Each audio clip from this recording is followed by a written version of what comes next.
Welcome back दोस्तों। इस video में हम सप्लीमेंट्री रिटर्न्स को कवर करने वाले हैं। मैं आपको स्टेप बाय स्टेप दिखाऊंगा कि फाइल कैसे अपलोड करनी है, किस तरह से अप्रूव या रिजेक्ट प्रोसेस होता है और पेमेंट को मैनेज कैसे करना है। तो चलिए शुरू करते हैं। Segment C, supplementary returns. Scenario simple है, तो मान लेते हैं कि रेगुलर रिटर्न ऑलरेडी अप्रूव हो चुका है और उसके बाद एक नया एम्प्लॉय रजिस्टर किया गया है। अब इस नए एम्प्लॉय को ऐड करने के लिए हम सप्लीमेंट्री रिटर्न का इस्तेमाल करते हैं। ध्यान रखिए, आप केवल उन्हीं मेंबर्स को ऐड कर सकते हैं जो रेगुलर रिटर्न में नहीं है। अगर आप किसी डुप्लीकेट मेंबर को ऐड करने की कोशिश करेंगे तो सिस्टम उसे रिजेक्ट कर देगा। एक ही वेज मंथ के लिए मल्टीपल सप्लीमेंट्री रिटर्न्स अलाउड हैं। Pre condition, regular return approve होना चाहिए और कोई दूसरा रिटर्न प्रोसेस में नहीं होना चाहिए। अब चलिए प्रोसेस शुरू करते हैं। सबसे पहले रिटर्न फाइल को .txt फॉर्मेट में अपलोड करें और रिटर्न टाइप में सप्लीमेंट्री रिटर्न सेलेक्ट करें।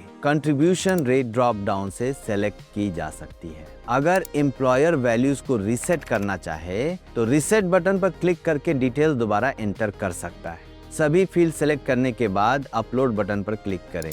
एक पॉपअप दिखाई देगा, डिटेल्स वेरीफाई करें और आगे बढ़ने के लिए ओके पर क्लिक करें। अगर फाइल अपलोड फेल हो जाती है तो एक एरर फाइल जनरेट होगी जो कि एरर फाइल कॉलम में दिखाई देगी। एम्प्लॉयर उस फाइल को डाउनलोड करके करेक्शंस कर सकता है। अगर फाइल अपलोड सक्सेसफुल रहती है तो सिस्टम एक रिटर्न फाइल आईडी और रिटर्न स्टेटमेंट जनरेट करेगा जो इन प्रोसेस रिटर्न्स टेबल में दिखाई देगा। यहाँ देखिए तो आपको अप्रूव या रिजेक्ट करने का ऑप्शन भी मिलेगा। एम्प्लॉयर चाहे तो रिटर्न स्टेटमेंट डाउनलोड कर सकते हैं। स्टेटमेंट वेरीफाई करने के बाद एम्प्लॉयर चाहे तो फाइल को अप्रूव या रिजेक्ट कर सकते हैं। अगर रिजेक्ट करना हो तो रिजेक्ट बटन पर क्लिक करें। सिस्टम रिटर्न को रिजेक्ट कर देगा और वापस अपलोड रिटर्न पेज पर ले जाएगा। अगर अप्रूव करना हो तो अप्रूव बटन पर क्लिक करें। क्लिक करते ही एक कंफर्मेशन पॉपअप खुलेगा, वहां ओके दबाएं और आगे बढ़ें। अप्रूवल के बाद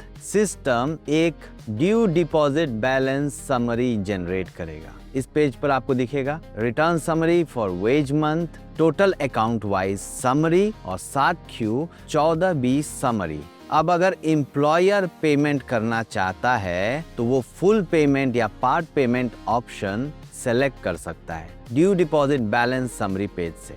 साथ ही व्यू पे चालान पर क्लिक करके एग्जिस्टिंग इन प्रोसेस चालान भी देखे जा सकते हैं। एडमिन इंस्पेक्शन चार्जेस या SAT-Q 14B चार्जेस पे करने के लिए एम्प्लॉयर रिस्पेक्टिव बटन पर क्लिक करके वही प्रोसीजर फॉलो कर सकता है जो रेगुलर रिटर्न्स में होता है। अगर फुल पेमेंट सेलेक्ट किया गया है तो system automatically account wise due deposit balance summary दिखाएगा। एम्प्लॉयर वेज मंथ के लिए ड्यूज पेड और बैलेंस अमाउंट का अकाउंट वाइज ब्रेकअप देख पाएगा। प्रोसेस कंटिन्यू करने के लिए प्रिपेयर चालान बटन पर क्लिक करें। एक पॉपअप खुलेगा जिसमें finalize summary for contribution ID दिखाई देगी। डिटेल्स वेरीफाई करें और आगे बढ़ने के लिए फाइनलाइज चालान पर क्लिक करें। फाइनलाइज होते ही चालान TRRN के साथ जनरेट हो जाएगा और इन प्रोसेस चालान लिस्ट में दिखाई देगा, जहां से आप कैंसिल या पे का ऑप्शन चुन सकते हैं। अब आगे बढ़ने के लिए पे बटन पे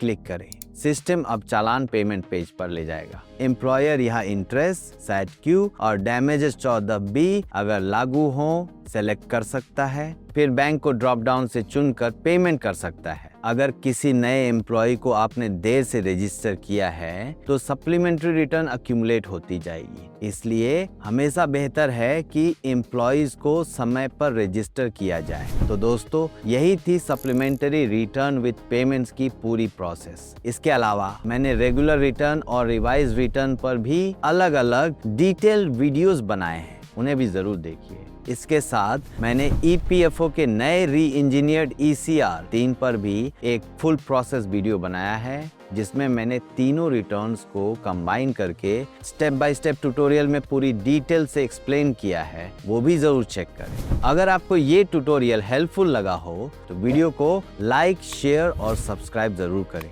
और अपनी क्वेरीज नीचे कमेंट्स में लिखें, मैं जरूर उनका जवाब दूंगा। Thanks for watching. अब PF फाइलिंग आसान है।